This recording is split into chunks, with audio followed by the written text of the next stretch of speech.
Welcome everybody on OPN and any of the other channels that are mirroring us tonight. We're really fortunate to have Stopmotionsolo, also known as we know and love, Matt. Thank you for being here tonight. It's been kind of a hectic afternoon in New York, so we're lucky to have Matt here. Glad to see you guys here.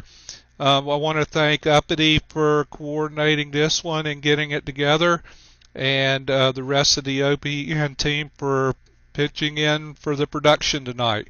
Thank you very much. So, welcome, Matt. It's good to see you back. Good to be back. It's been a busy month or two. Yeah, it has been. And just so you know, we just got a message from GR that they're copying us over there. So you're on Global Revolution tonight. So it's going to be a good conversation. Cool. I want to I have questions kind of set up, but I just want to leap right into kind of what we've been talking about for the last few minutes and dealing with this afternoon. So we all know that there was the court decisions in New York, and they came back kind of heavy-handed, it seemed like. So there was a lot of tweets and questions flying around back and forth, and people were looking for Matt to be available to stream tonight, possibly. And we had this interview scheduled. So why don't you just give us a little bit of insight as to how you choose where you need to be, where you want to be, and how you juggle all these demands on your time? Because I think that's an important story. Sure. All right. Well, first off, I will think it's because you mentioned the march. I think it's fair to say that you can watch it at ustream.tv/channel/Occupy for Life. I want to make since you mentioned it, I just want to be fair about that.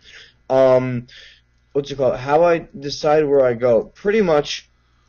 Normally, like if I have maybe like a few hours notice, I'll just get up and go. But today my phone kind of died, so I didn't really know exactly where. I didn't know there was anything going on today. As far as I knew, this interview was the only thing I had planned. So I was planning on doing it, and then at 7:30 I turned my phone back on when it's charged in, and I hear that there's a march going on. By the time I would have gotten to Foley Square, it would have been an hour later.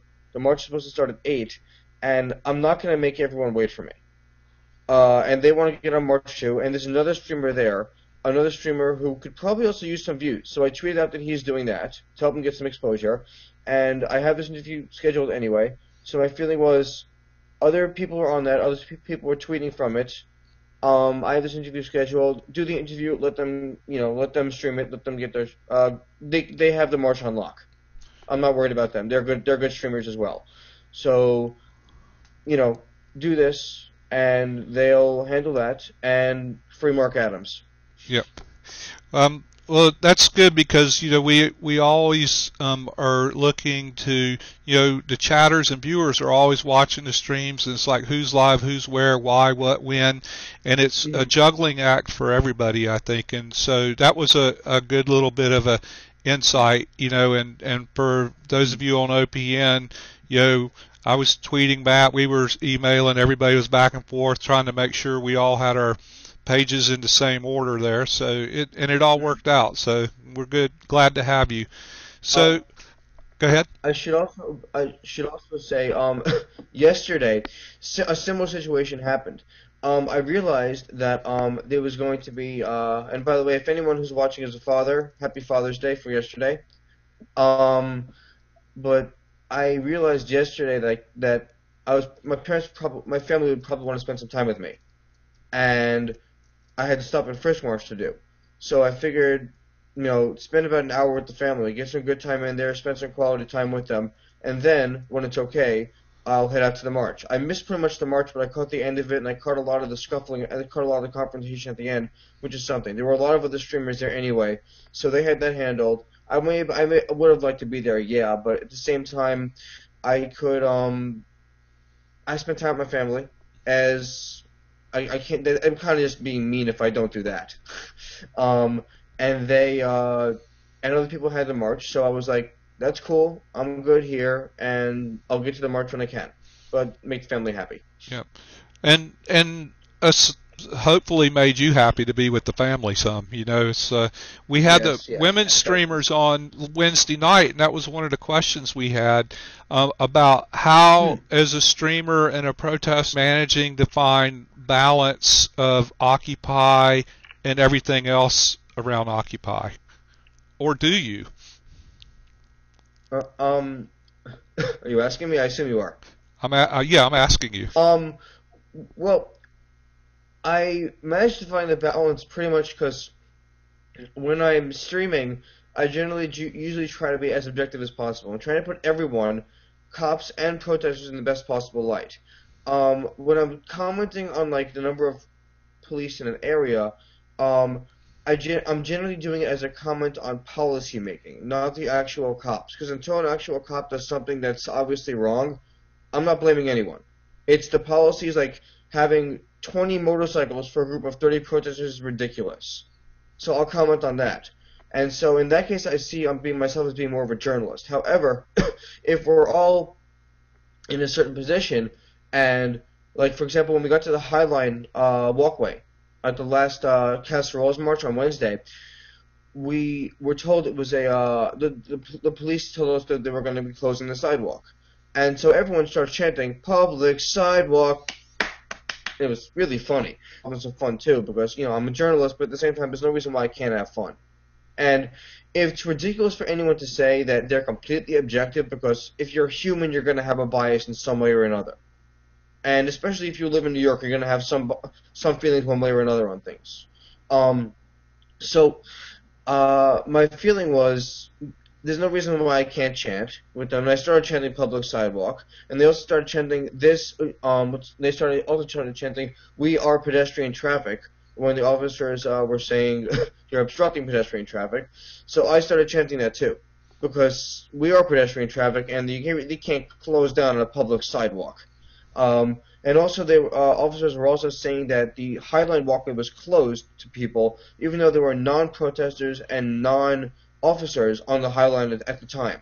So that order was obviously complete, you know, fabrication. So I see no reason why I can't start chanting here and there, as long as at other times I'm as objective as possible and just report on things as best I can. Obviously, I'm going to have a bias, and I'm pro-Occupy. That's no secret. But I try to put everyone in the best possible light, whoever's nearby me. Now, in the end, I probably end up putting Occupy in more of a positive light just because I'm commenting on what's obviously ridiculous here and there. But, you know, on-the-spot judgment calls a lot. Right.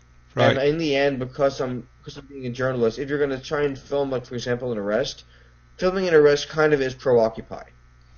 Because chances, like, if you're going to film something and there might be a bit, like, you know, excessive policing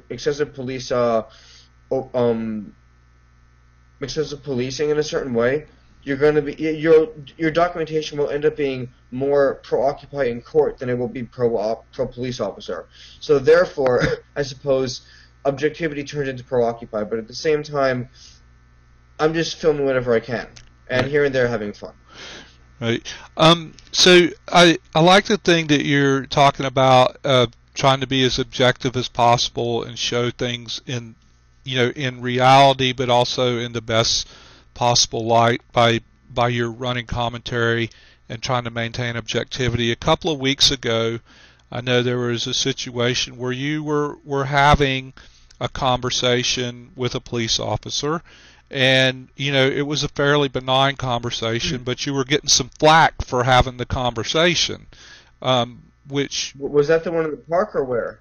Which conversation was that? I think you were coming from somewhere heading towards freedom, and you just engaged in like a little bit of a conversation. And then, you know, some of your viewers and all took issue with the fact that you were having a civil conversation with a police officer, and you were making the point that that's, you know, he's being reasonable, I'm being reasonable, we're having a conversation. So I wonder kind of what's your perspective on that? How does it feel? I'll say right off the bat, anyone who gets annoyed by the fact that I happen to have a civil conversation with a police officer, when at that time the police officer is not doing anything at all infringing upon my rights. They're just having a conversation. If you are offended by the fact that I'm having a conversation with someone, go to hell. It's a conversation. I wanna talk to someone, and when they're doing something over policing, when they're being brutal on a march, then yes, I might try and like negotiate to get a better position to stream something. But at the same time, if there's nothing else going on, like for example, we had a long discussion in Liberty Square, and we had a long discussion in Liberty Square. It was me, a medic captain, and two other police officers who ended up being on another march with us later on, the Casseroles March, and that was just polite conversation. And you can, as far as I'm concerned, the fight here is between the 99% and the 1%, or the 99.99% and the 0.01%. It is not between the protesters and the police. The police, yes, the law enforcement agency is used as a tool by the 1% and by the ruling classes, yes. However, are they loaded? No. And when push comes to shove, the police might stop paying for them. I'm sorry, the 1% might stop paying for the police to do stuff. At which point, my feeling is, you might want to give them someplace to go, or else they're going to give all your data away, which they probably are in some ways right now. But at the same time, in order for any revolution to win, you have to get the law enforcement on your side.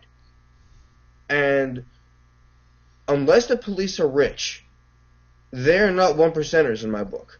They might be enforcing the rules, but at the same time, they're not 1%ers. And if you have a problem with me having a civil conversation with a police officer, when nothing else is happening besides my just having a conversation, go to hell. I like that you have a firm and emphatic position on that, so thank you for sharing that. So, and I want to come back to that kind of conversation, not exclusive to police officers, but just in general. But before we get down that path too far, I want to go back. You said it's been a busy couple of months. You know, we watched you in May Day. We know at NATO, lots of big stuff happening there. And then you came back, and it's been a never-ending series of marches. You know, the stop and frisk, the impromptu marches, lately the casserole marches. So I kind of wanted to get your observations on the evolution, if any, of how the movement feels from NATO to up to, say, yesterday's stop and frisk. I know that's a big question. I don't know how to couch it any better. Well, I can tell you, I think the movement definitely, I mean, when we were in NATO, it was essentially a non-stop party. I also want to give a quick shout out to the National Nurses Union, one for the Robin Hood tax, and two for getting all the occupies down there, because if you think about it, their action was on the 19th, I believe. We were there until, excuse me, till the 22nd. I'm getting the call of work done, don't worry. We were there until the 22nd. That pretty much means that after that rally, which was only about 2 hours on the 19th, the National Nurses Union said, have fun, don't break anything, just go nuts in Chicago. And that's essentially what happened, because we were there largely from their buses. And then we just had a lot of fun. We pretty much took the streets every damn day we were there. And by the way, I mean, aside from the confrontations we had with the riot police, which I thankfully wasn't in the heat of those. I was nearby them, but I wasn't actually in the gauntlet, so to speak. We pretty much we were allowed to do whatever we wanted there. We kept running around the entire city. And I was lucky enough to at some points not be at some of the biggest confrontations, but at the same time, I kept thinking we would never get away with this stuff in New York. We were running around the streets. We were blocking traffic everywhere, and no one made a big deal of it. It was really fun. But I just have to give credit where credit is due in that area. As far as how the movement feels since then, I'm sure we all felt very drained. We all felt very energetic when we were at Chicago. We felt very drained since then. We had a massive march when we got back from Chicago for the first solidarity action. And by the way, Montreal, you rock, and Quebec. Uh, but I think we're all extremely burnt out at this point. There's no two sides about that. We're all extremely burnt out, and we're keep going, that's why in a lot of the cases I keep going, but a lot of the occupiers themselves, a lot of the people who march and get out there every day, they're my heroes, because they're risking arrest every day. I, in some ways, have a bit of a safety net in the fact that I'm filming, and officers don't always go after someone with a camera. They're more cautious of that often enough. So when I keep going out there and I keep streaming, and people have said like I'm like a hero. I appreciate it, but my heroes are the people that I'm filming and watching after and making sure everything goes well, or making sure everything goes well with legal documentation. Um, we're The movement is at a lull. Certainly, we are not over by any stretch, as the media has been putting off it. Although I don't mind the media saying that we're dead, because theoretically that means we're not going to get any more bad press, right? Yeah. Um, um, but and I mean, no, we're at a lull. Certainly, we're trying to reorganize stuff. I was recently at a meeting where we were going to figure out how to put the GA back together. And I'm sure we were being bugged the entire time since he was in Liberty Square, and I'm sure the police are saying, they're mobilizing again, look out. Which, I don't really care. But we're growing, developing, and we're learning from the mistakes that we did in the past. We're going to try and figure out how to get communication back up. I guess the media teams, live streams, are going to have to figure out how to get that more coordinated and get more live streams on the scene. We're going to have to figure out how to get inter-movement communication better, and how to get better outreach going on. And in this summer, we're going to have to get more actions going on, because, I mean, finally we're starting to get those going on, because personally, I would have gone insane if it's the warm weather and we're stuck inside saying, well, let's chill out now. No, let's wait until September 17th. I heard people saying that, and I wanted to. I was like, are you insane? This is when everyone's outside. This is when the people are outside. You don't stay inside when they're outside. So Right. now we're finally going to do stuff. There's a Casseroles March coming up. There's a national gathering coming up. There's student marches all the time. There's a march at Citibank. There's a march for J.P. Morgan Chase coming up for the Robin Hood tax. There's a lot of marches on the way. So it's started coming up, and we're going to try to have more community gatherings. Not for discussion of how to do things or how to get things together, or how to just have people hanging out in one spot, just chilling and chatting and rebuilding the bridges that were broken, because brothers fight. It happens, but back up and you stand up again, and you get back out there and you rock. So we're at that point right now, and the summer's going to be a bit of a time for us to grow back. I think in some ways, when everyone was saying that everyone was saying in the spring is like you plant the seeds for a lot more to happen in the summer. I think all that was kind of taking things for granted and not realizing that we have a lot of rebuilding to do before we can actually get back out there. We're going to get out there, but we're going to have probably small marches, and we don't have the media, the mainstream media. Even if they're saying bad things about us, they're not talking about us much anymore. So it's going to be harder for us to get the word out again. But we have to grow the marches back up. And hey, the French Revolution took 10 years to happen. We're 9 months in. A good point. So just that little bit just loaded me up with lots of follow-up questions I want to ask. First of all, this is really, I appreciate you sharing all this insight and information with us. First of all, I wonder how you feel about how effective the all the marches are. There's a lot of marches, you know, a lot of casseroles. You went down the list of what's happening right here over the next few days or weeks. A lot of energy and activity, even if it's small groups, it's still quite a lot of people hours and time and energy. So how effective do those feel to you? Like, is it bringing people together? Is it moving the movement forward in a progressive manner? Does the public that is not involved in the marches, do they respond to those marches at all, or are they just gawking tourists? Or kind of tell us a little bit about that. Well, there certainly are some gawking tourists. That has to be acknowledged, and I don't mind them because they see us and it's more exposure. But as far as how the public's reacting to us, it's certainly mixed, but I think we're growing on them.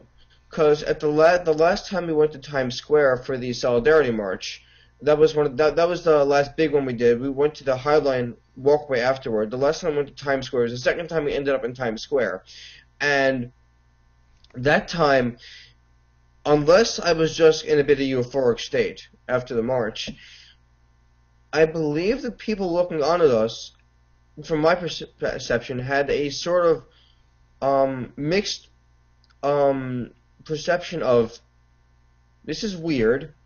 Who are they? What are they doing? They look like they're having fun.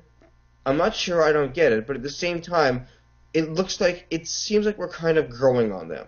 Mm-hmm. And we keep going out. We're back, and we did have a large, like a lot of support. Maybe a little less than 50% when we first in November. Mm-hmm. So that's not going to go away just over the winter. But I think people are seeing that we're starting to come back, and they've been told the movement's over, probably. And so some people are probably happy to see us. Some people are thinking, oh, great, these annoying jackasses again, whatever. And, you know, there's always going to be some haters. But it's certainly growing, and there's certainly a lot of, people take pictures anywhere we march.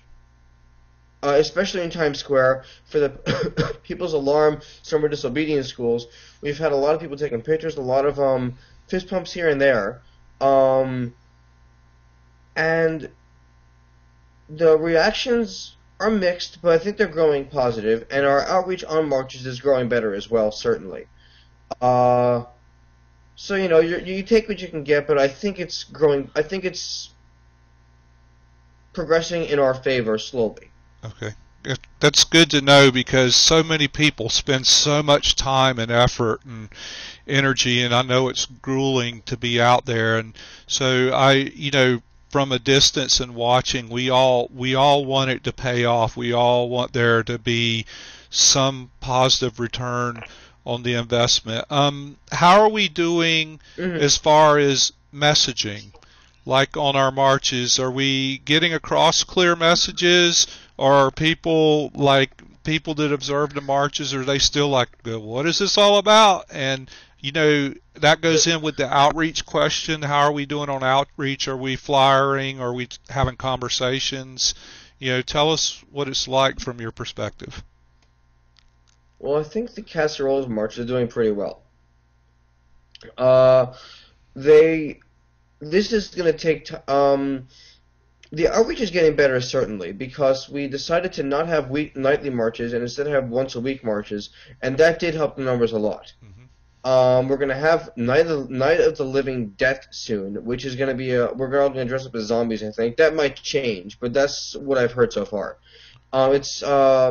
May as well say, since you're watching, that's a march in solidarity with the student strikes in Canada. They've probably been striking for 120 plus days now in protest of a 75% tuition hike and over 5 years, I believe, and Bill 78, which places a hefty fine on anyone who decides to protest.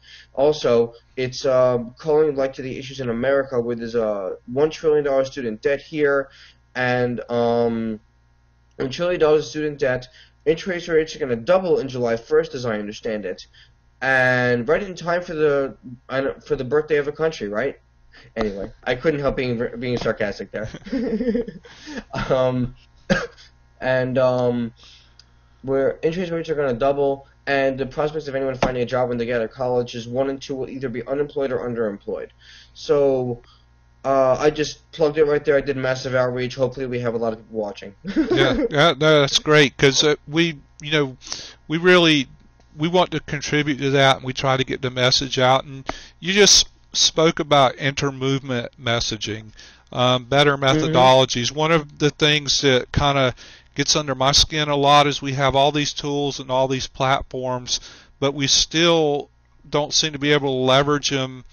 We're really good at immediacy, right? But we're not really good on Monday saying what's going to happen or trying to communicate what's happening on Thursday. But you said there's some movement around that, some conversations about Well, how to more effectively message. it's a lot of the communication breakdown. Hey, hey, Led Zeppelin. um, came what's it called? It's come from really the lack of one space to be in. Like when we were in Liberty Square, everyone at least in the movement, or not in the movement. That sounds exclusive. Everyone who was in the park knew what was going on. Now it's grown, but at the same time we don't have a centralized space, so it's harder for us to all know what's going on. We have the Twitters, and that can help us to get the word out better. We have I know personally that at least the fact that my viewership and my stream is growing, that helps get the word out as well. Because if I'm up, people are like, oh, okay, he's up. I'm gonna watch, see what's going on here, and they can always ask at that moment what's going on. As far as and that helps for outreach. And we have people giving out stuff every time at March, and that's growing up. The last Obama thing fundraiser we had people. I know you asked about InReach. I'll get to that in a second. Sorry. At the last Obama fundraiser, we had people handing out exactly what we were doing, which was $1 billion for campaign, zero for justice. Very simple flyer, and giving people a link to Inside Job, which I just watched a third time before coming to this interview.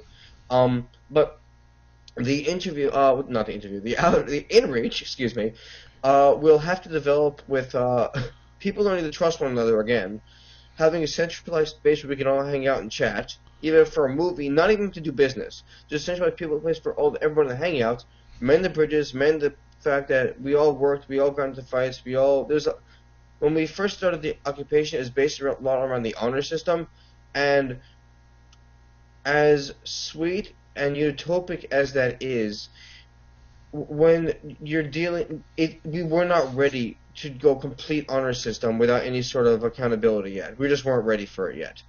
Um, but at the same time, we've learned from that. We have to learn to trust each other in the end, because if you can't trust each other, you're just going to collapse. The society will collapse as a whole, and the 1% will run off with even more. But the inReach is just going to have to learn to trust one another again, have a place to talk again, and have better, I guess, know who, I guess maybe have documentation or like Google Docs or something like that, so we can all see what actions are coming up. Okay, cool. These actions are coming up. Twitter blast them. Twitter blast them. Twitter blast them. And I just came up with that idea right now. And yeah, people are working on all this stuff. I'm sure. I hope anyway. Right. And so how I think you touched on it, how we as viewers and chatters and live stream producers and all that can help is by the Twitter blast. Just so you know, Uppity probably did 400 tweets today on this show, so and a bunch of the rest of us did. Cool. So we're trying to leverage all the platforms and direct people and all that. But what other suggestions do you have for the people out in the ether to help make the connections? And my real interest, people who don't know about us, how do we reach the people who aren't familiar with the issues? I always say Aunt Ethel in Kansas City. How do we reach them? What do we do? Well, um, obviously utilize the internet however you can, and possibly find a better way to utilize the internet and create better tools through which you can use the internet. But I'd say, as far as reaching people who don't know as much, because chances are, if someone doesn't know as much about what's going on, either they are censored in some ways, only watching certain news outlets, or they might not be able to afford a computer or a smartphone. It's possible. In that case, you have to get your feet in the ground. You have to go to where they are and just start canvassing. And you're going to meet a lot of hate there. But the only way to get through to those people, not through to them as far as convincing them, but just to get the message out to them, is going out to them, going out to where they are, and not shoving ideas down their throat, but just explaining what's going on, trying to be as reasonable as possible, have a discussion, have a conversation, and probably most people will be cool with this. North Dakota, or Lorenzo's from North Dakota, but I met other people from North Dakota. Met people from Montana, Nebraska, Mississippi, other places like that, coming to the Freedom Cage, the federal steps. So that shows the message is getting out there. We just have to do it better. People know we're around, and they're curious. And everyone knows there's something wrong. It's just a question of who's to blame and why the things are wrong. And there's a lot that's wrong, which is why we haven't come up with any demands yet. Because you can demand, I want better education, I want money out of politics, but there's so much wrong. You can't just pick one thing. Right. It's a comprehensive degree of wrong is what's going on. When you know, you're a great conversationalist, and when you have may not be familiar with Occupy or may not even agree with Occupy, how do you approach them? Do you come to them from a neutral position and just say, this is what I think, this is what I mean? What's your strategy when you're having? First off, never yell, as I've seen happen very often. It does not help anything. Tell them whatever you can tell them. Let them speak. Let them have their say, even if you think they're completely wrong. Let them speak. Let them have their voice. Let them give their say. And because it's very possible there's something that they know that you don't know about. Like I had a conversation with someone who was probably, probably pro-Tea Party, and that person said. That person was actually told me that Al Gore is on the Al Gore, the guy who made Inconvenient Truth, which is about climate change, is on the board of some big oil company or whatever like that. And he said it pretty casually, and the way he said it, I'm inclined to believe it. I don't remember exactly which company. It might not be an oil company. Don't quote me on that, but it's on someone who's theoretically completely against the entire Inconvenient Truth message. So you never know what you're going to know. What I know. I feel like I'm well informed. I hope I haven't just been listening to a lot of liberal propaganda and it's all actually really cool and the 1% actually do care about us. I hope not. But just have a conversation, listen to their perspective. Don't feed the trolls ever. And I've met real life trolls too. And if someone's going to start talking to you about like say you're going after the wrong target, or it's government in money, not money. It's government in Wall Street, not Wall Street in government. And you say, but if they're all, and you could spar back and forth by saying by saying, I say the word like too much. Excuse me. You can spar back and forth by saying, well, yes, the government does make the laws. That's certain. The government is something you can't ignore. The government, you can't just go after Wall Street. The government is certainly something you have to deal with because they pass laws. Wall Street doesn't pass any laws. Government passes laws. Whether Wall Street got their people into government is another issue. But the government is the one passing laws, so you have to deal with that too. It's a problem in both ends. However, the people with the money are the ones in more control of things. And then it gets into more issues of deregulation and what deregulation is going to cause and taxes and other stuff like that. And it can get into a long discussion about it. And if the person is willing to get through to them a lot, and you can learn a lot from each other. If they're not willing to listen and they just say, people are, they say, and I quote, people are saying that you're funded by George Soros. My response to that once was, well, people are wrong. Because, I actually, after she said that, it was a young, I forgot where the woman was from. She was a lady and two children. Nothing against them. But she said people were saying that, and I realized after she left, I saw a little bit of, Outfox, I think it was, or just, is a movie that talks about Fox propaganda and how they use, well, people are saying, as a way of news, which is actually just gossip. Right. And when someone says to you what people are saying, probably that you have to think about where they're hearing that from. People are saying. Chances are it's a Fox News tactic, and they're watching a lot of that. And most people aren't open for conversation.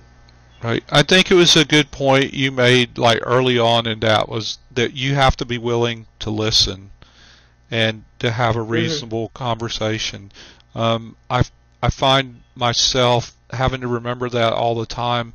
That you don't want to, you don't want to preach at these people. Like we don't want to come off as, Mm-hmm. we're right, you're wrong. Our job is to change your mind. I think Mm-hmm. more accurately, our job is to offer an alternative way of thinking, just for consideration. If you Yeah. ever can crack Yes. open that door just enough where a little bit of light gets in, then people can think for themselves, and we have to allow them that room to Mm. do it.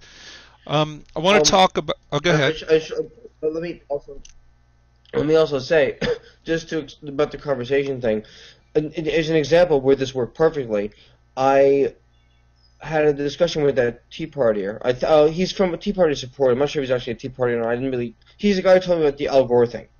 But the I had the conversation with him, and I could see that his two sons were arguing with a long discussion. It was a heated argument, and it seemed a bit more confrontational than the one I was having with their father.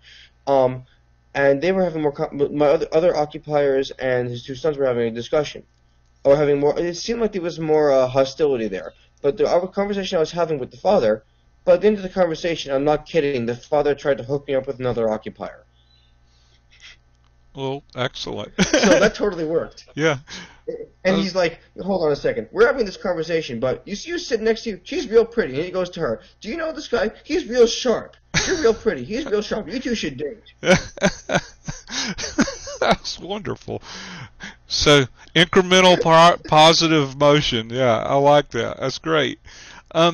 So let's talk a little bit about internal bridge mending, bridge building, and a better word, because we all started out in September. There's a lot of warm and fuzzies, and then things kind of got a little bit tense through all kinds of situations. And then was the winter, and then I think you hit the nail on the head. We weren't ready to come back full force in the spring, but now there's still a lot of repair work that needs to be done between people and groups.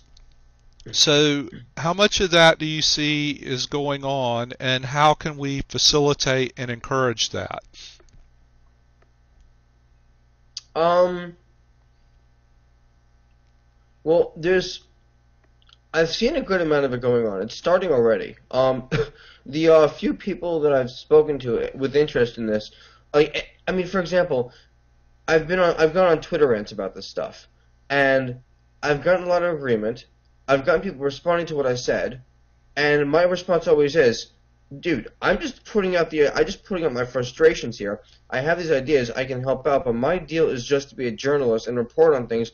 I will help out wherever I can, but in the end, it's not really my job to organize that crap. Mm-hmm.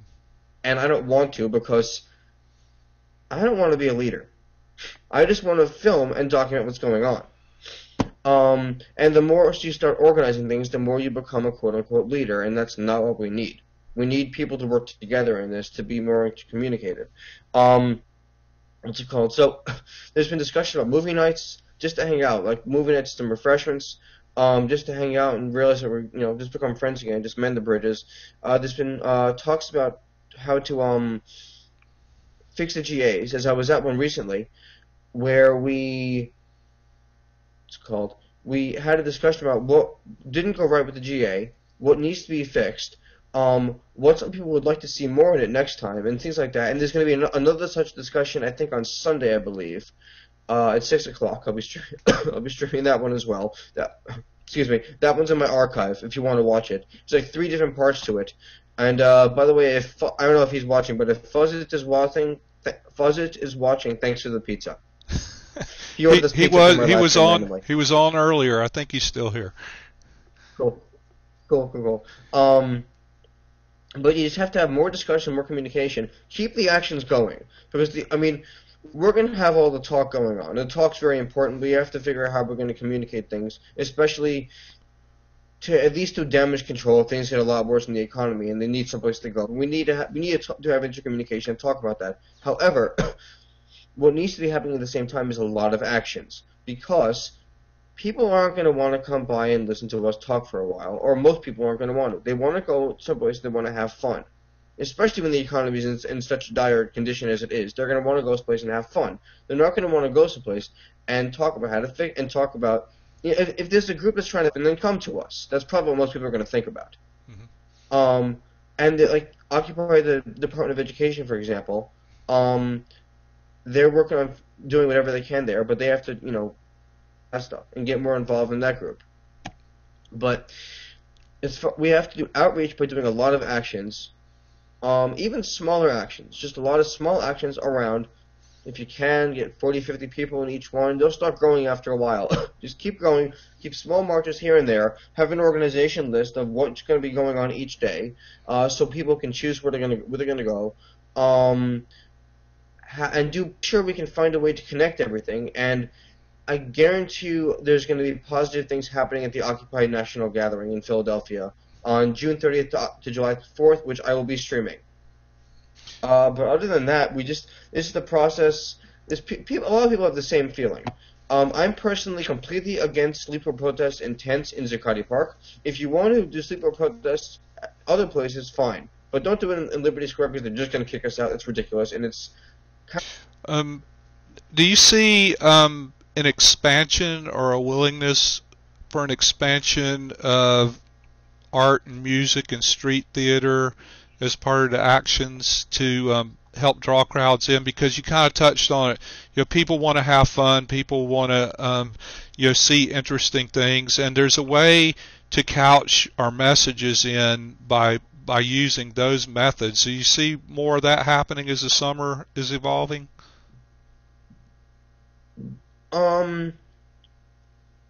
Well, I've seen not personally. I wouldn't say it's not being planned for, but I haven't personally seen a lot of that theater stuff going on. I may have also been in the wrong place. Example, at the last Occupy Town Square, the Tax Dodgers were there, and Tax Dodgers are great theater and great for messaging. As far as other things going on, I think we might try to have some theatrical things going on in the Freedom Cage soon, the federal steps soon. I'm not sure. By the way, hashtag Freedom Cage, if you're not sure what that is, that's our First Amendment zone in the First Amendment country, which has now been abridged, even in the abridged zone. Sorry. But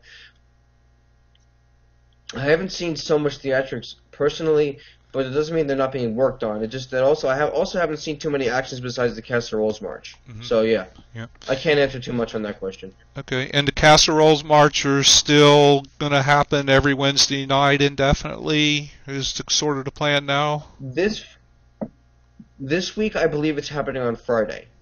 On Friday? No, on Friday, not on what's it called? Happening on Friday, not on Wednesday. Okay. Yeah, but it's June 22nd. Look up Casseroles March NYC. Look up on Facebook Night of the Living Dead. And I think you'd also check out allinthered.net. And yeah. I'm putting that in the stream. And you can find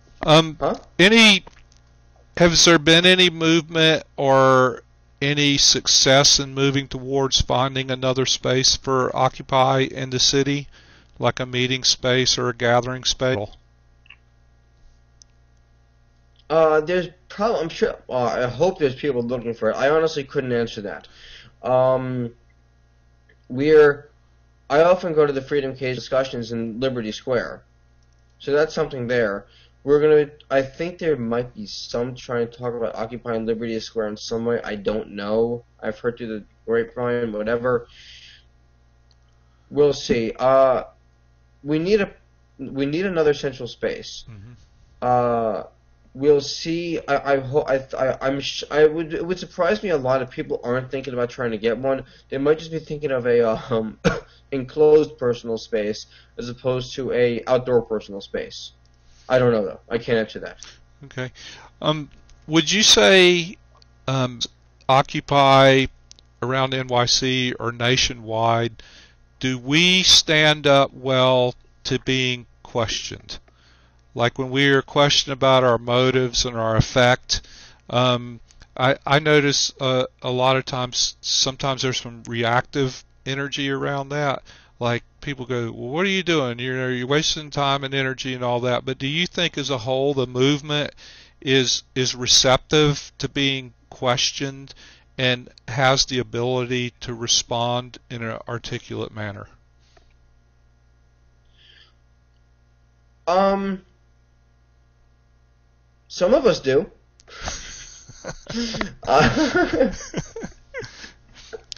You know, I feel like if I'm asked a question, in essence, well, I think there's always going to be some people who probably can't answer as well as other people. I don't want to say that. I mean, there's a lot of people who can answer well. A lot of people who probably couldn't answer well. A lot of people who you just say, well, what are you doing to fix the problem?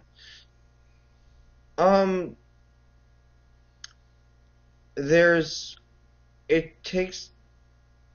I think the number of people who can answer honestly and with good arguments are probably growing. But at the same time, when we started this, for a lot of people, it probably was just large to talk and have a conversation. I mean, and it grew out of that. And that's why there wasn't the best messaging at first, because it grew too fast at first. But at the same time, that doesn't. I mean, there was some messaging going on, and we're working on messaging a lot more now. And we're actually making efforts in each March to stay on point of each thing, as opposed to just chanting random crap. We're trying to hone our messaging as far as chanting as well, to make it seem more understandable why we're out there. And I think there's also some people going around to other people while we're on marches saying, do you know why we're protesting? Do you know why we're protesting? And explaining to them why we're doing it. As far as people, I mean, it's taking time. I think it's growing, the number of people who, I think people are growing slowly, and we just decided to show Inside Job in Washington Square Park, which certainly helped out a bit. We had a few people watching that, and so now at least some people can have a better idea of how to have a discussion. Yeah. Right. That's good. Yeah, I had another question. It just went right out of my mind. I'm sorry. While I'm trying to recover that, while I'm trying to recover that thought, do you have anything else you'd like to speak to while I'm scrambling to figure out what it was I was going to ask? Free Mark Adams. Free Mark Adams. And I hope that march is going well, by the way.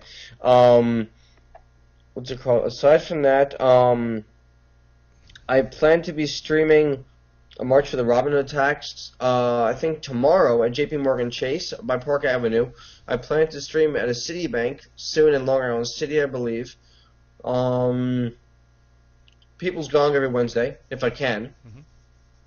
Hopefully Night of the Living Dead.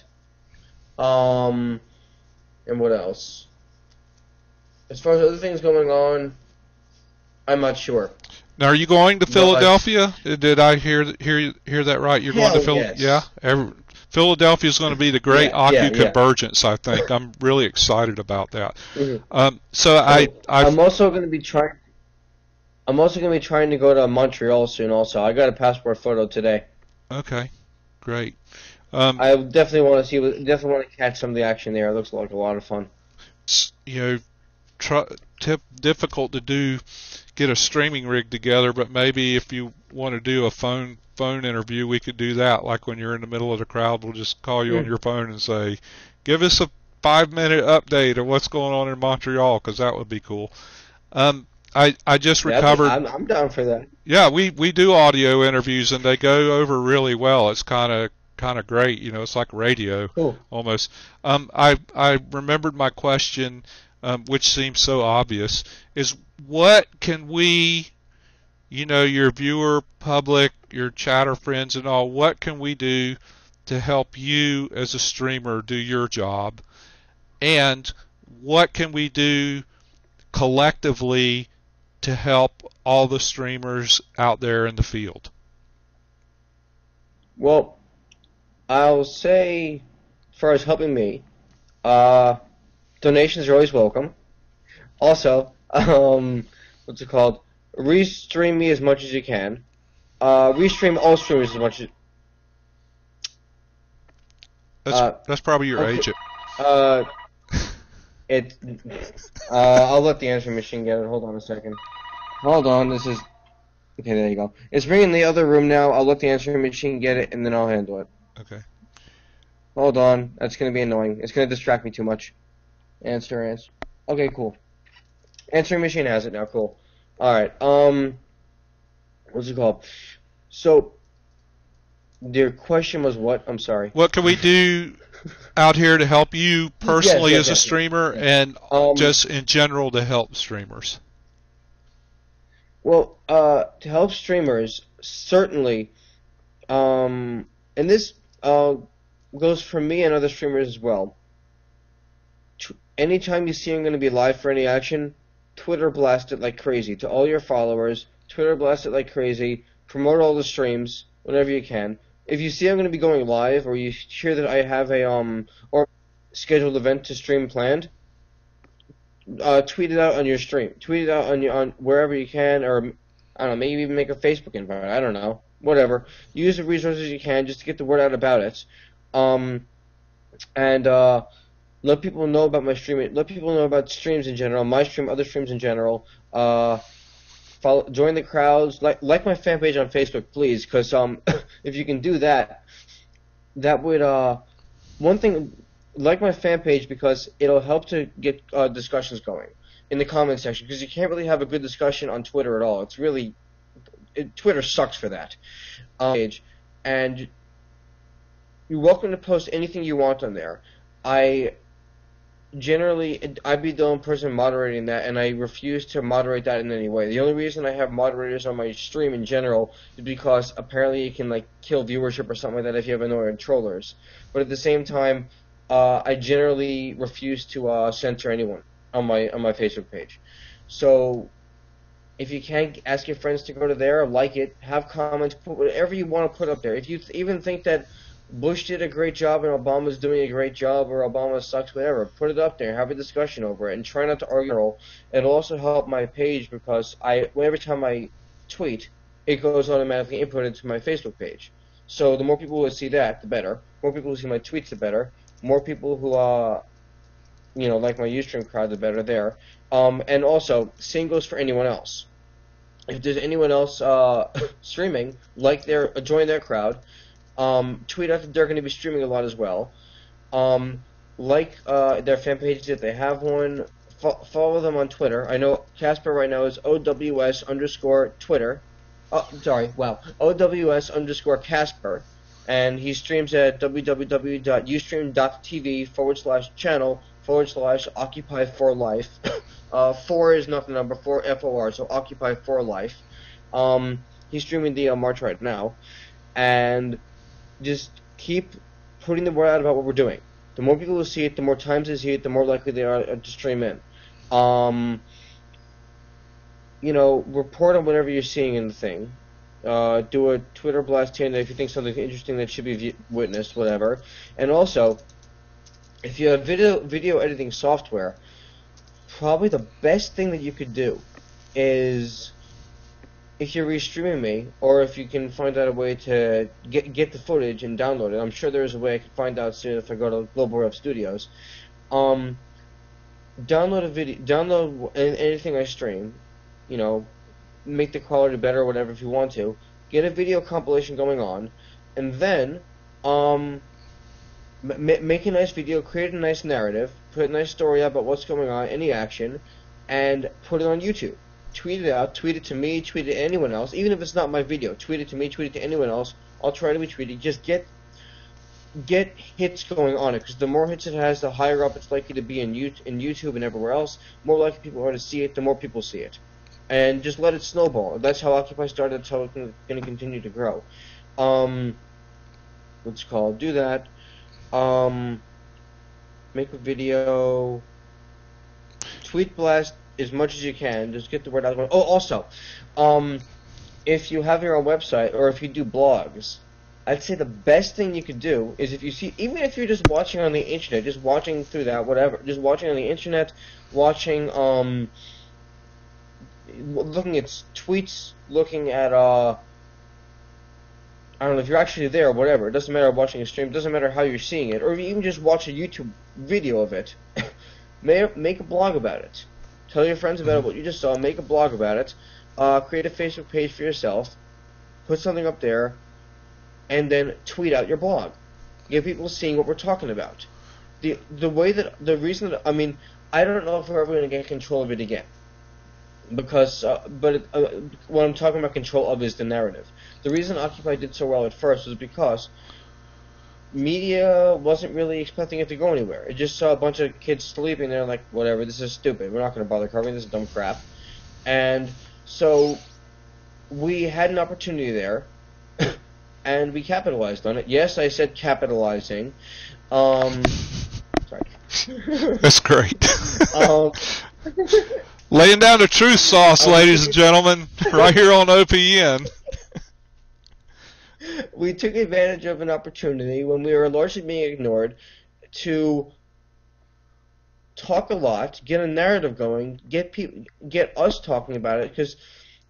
And now now that the media is ready for us again, they're not going to let us get back up so easily.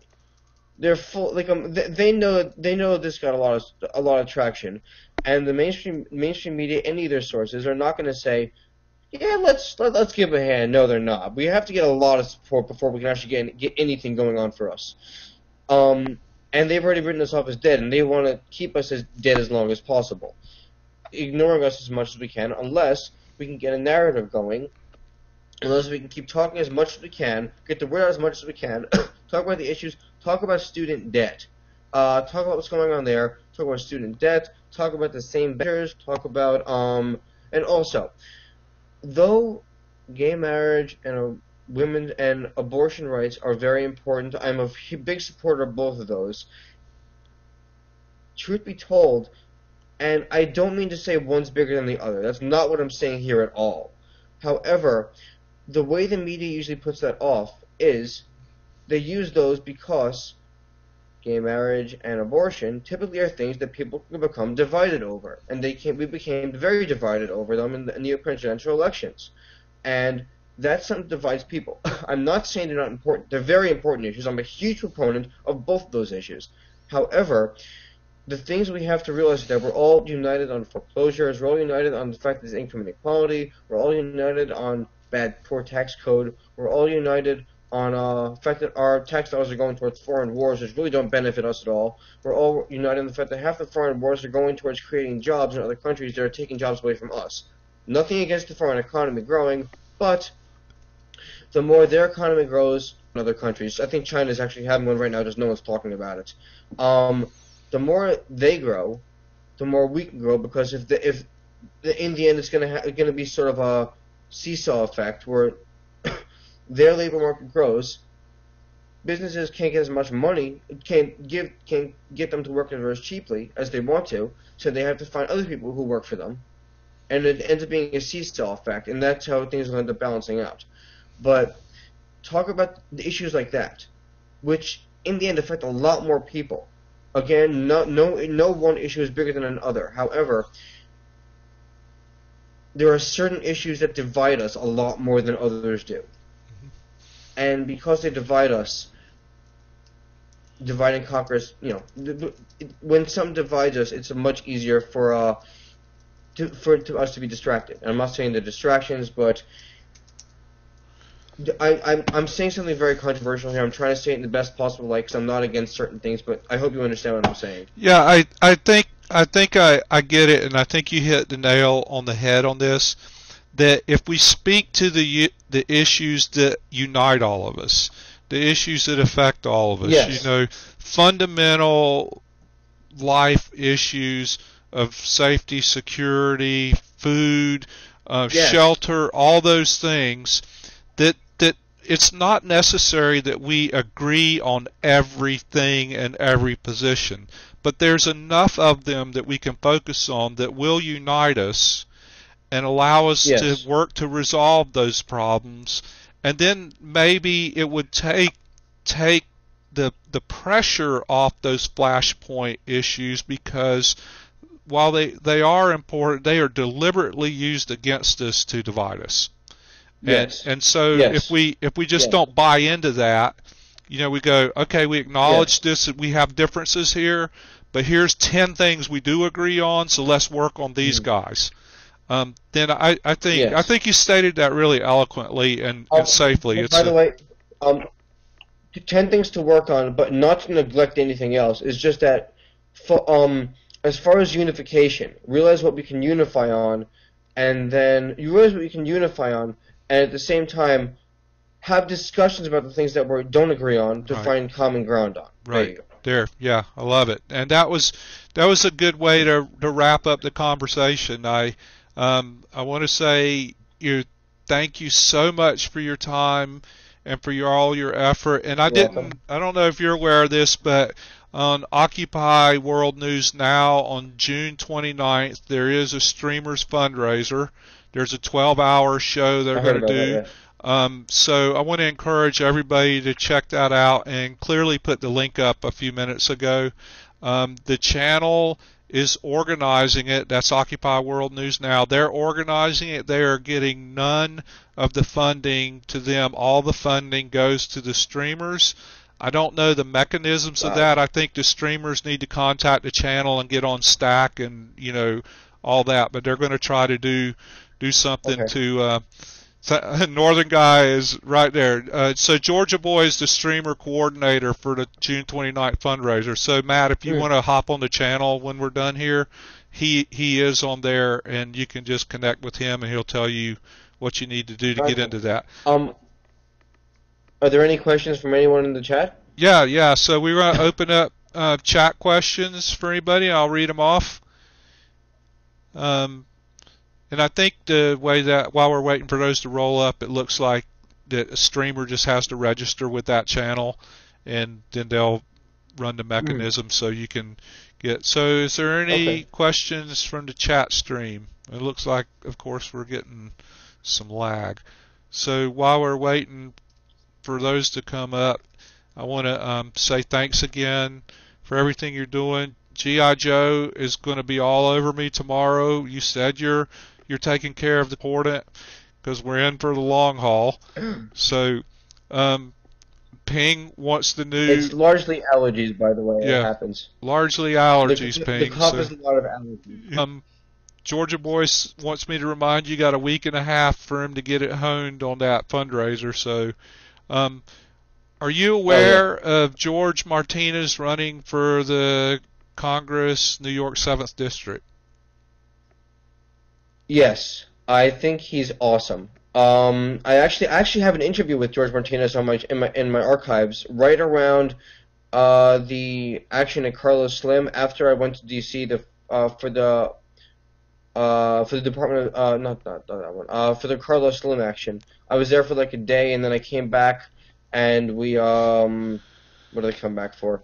I'm not even sure what action I came back. It was during the week of actions after May 1st, I think, or something like that. But either way. Yeah, it was when Carlos Slim spoke at Georgetown. Was that? Yeah. Okay. Yeah, University of Washington. In Washington, in DC. What's it called? I forgot what I was gonna say. I have an interview with George Martinez from there. George Martinez, really good guy. I like him. He's got a tough road ahead of him, because he's very, I think he's really honest, I think he's really idealistic, I think he's really hardcore in that, but at the same time, he's going into a climate that is really not what he's about. So he's going to have a tough time, if provided he doesn't get corrupted. It's entirely possible, I don't know. I don't want him to, a great person to have in the Hill, but at the same time, he's going to have a tough time ahead of him, and I'm pulling for him. But you never know what's going to happen. And there's a lot of problems with the government right now Yes, government, not Wall Street. There's a lot of problems with the government right now, and he's one among many. So then he needs more support. Okay. Lippy asks, how do you watching you all the time? Uh, I think you guys would be a better judge of that. That was a really humble answer. I think I'm starting to pick up when there might be a more likely arrest to happen. Um, I've certainly grown far more tired than when I first started. Um, uh, what else? I have grown. I think more endurance. I guess I don't know. Like I think it's really you guys would be the best people to answer that question. I'm just going with the flow and doing the best I can here and there. And I suppose in some ways I'm starting to realize how I can use this stream to help the movement and not just report on it, Mhm. and to make slight statements. But overall, I think anyone watching would be a better judge of that than I would. I just want to touch on what you just said, that you're starting to make more statements and offer up more of your personal observations and opinions, because I have just started that too, and in the past couple of weeks I said, Mm. I think it's important for those of us who tend to be somewhat neutral observers to speak out in a respectful way, but that it's only fair for people to know where we stand, for what that was Yeah. worth. Um, I have a question here. How do you feel about restricting power holders' access to groups and efforts that are trying to rebuild and redefine the narrative? As an example would being like feminists exclude men from the discussion, or blacks excluded white power holders. That was a complicated question. Um, Do you understand that? Because I read it I think exactly like I this. can answer. I think I can answer. Yeah. If I don't answer this appropriately, please correct me. And as I have to, I want to stop by the feminist GA once just to see how it goes. But I personally, and I think the idea of caucuses is good, like the people of color caucus or the WOW caucus, Women of Wall Street. But I'm not crazy about like full on exclusion, because if if a group has an issue, they should have a support group with other people who understand what they're going through. But at the same time, the movements about collusion, I think that's the right word, and and and uh and mutual aid, I guess, and working together. And you're not going to learn to work together if you start excluding one another. Granted, certain people have certain experiences that others couldn't relate to, but at the same time, if you can't relay those to other people, and you have an exclusive nature in the when you're discussing them, it can be counterproductive to the end game of, you know, community. Right. And the person said you answered their question perfectly.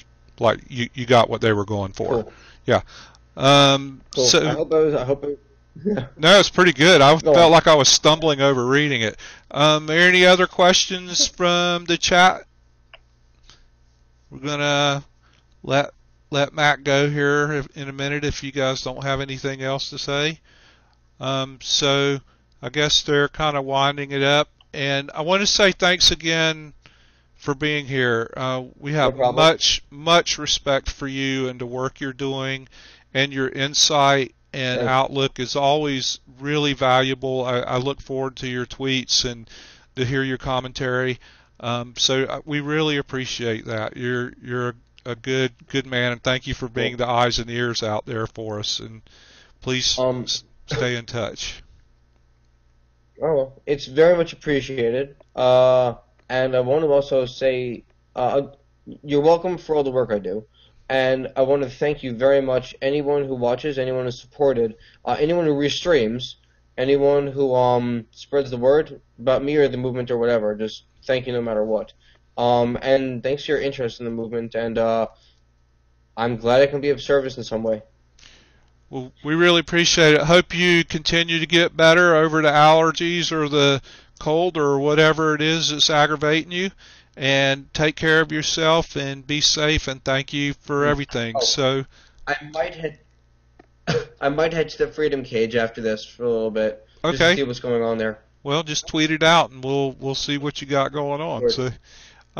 So I'm Good gonna deal, good deal, good deal. chat room. If you guys will hold on for just a second, I'm gonna archive this and then I'll be back on with you guys. And Matt, if you want to hold on for a sec so we can wind up after we're Sure. offline, that'll be good. So everybody hang around for a bit and I'll be back and give you program notes for the rest of the week.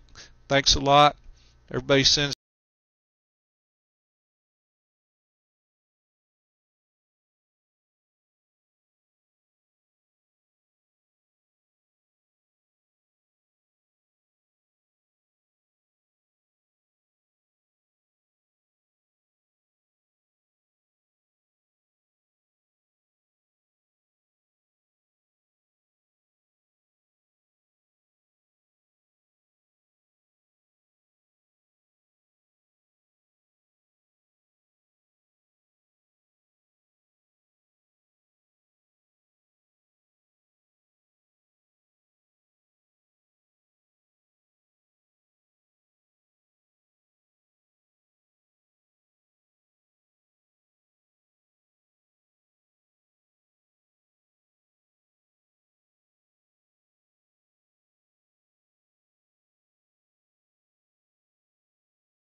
Thank